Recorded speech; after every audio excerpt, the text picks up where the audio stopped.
Market day in a small rural town in southwestern Eritrea. Many refer to this vast region as Eritrea's breadbasket. But despite the produce found on display here, Eritrea is far from food secure.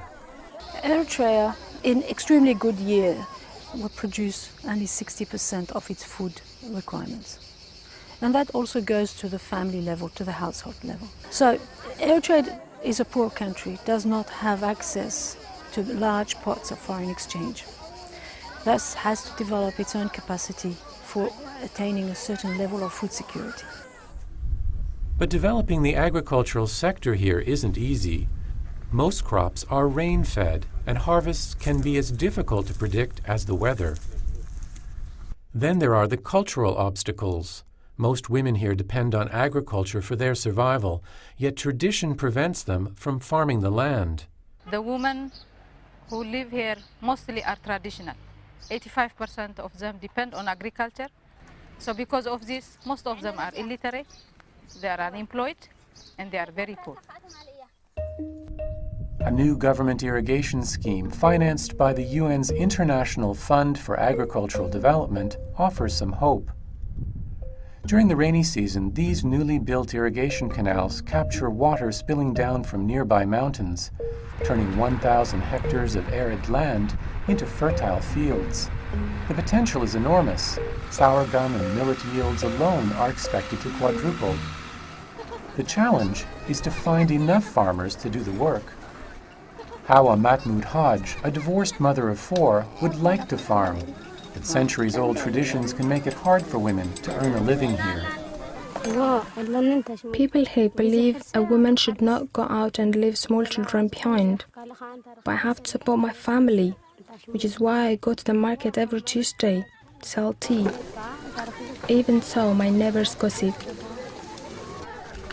4 in 10 families here are headed by women like Howa, and their priority is to feed their children.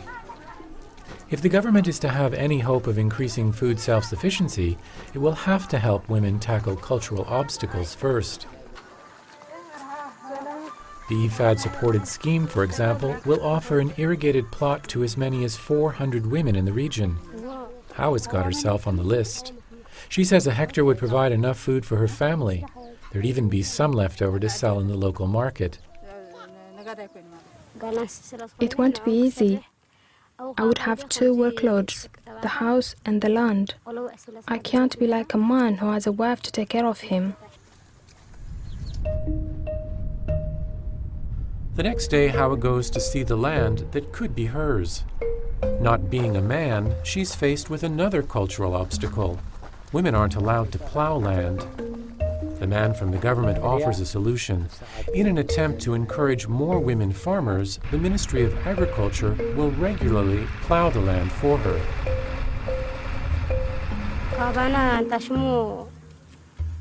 If I get land, I'm prepared to farm it. I'm ready to do whatever it takes for my children. It's poverty that's making Howa so determined. And increasingly, it's poverty that's driving the desire for change here, which will ultimately help everyone put more food on the table.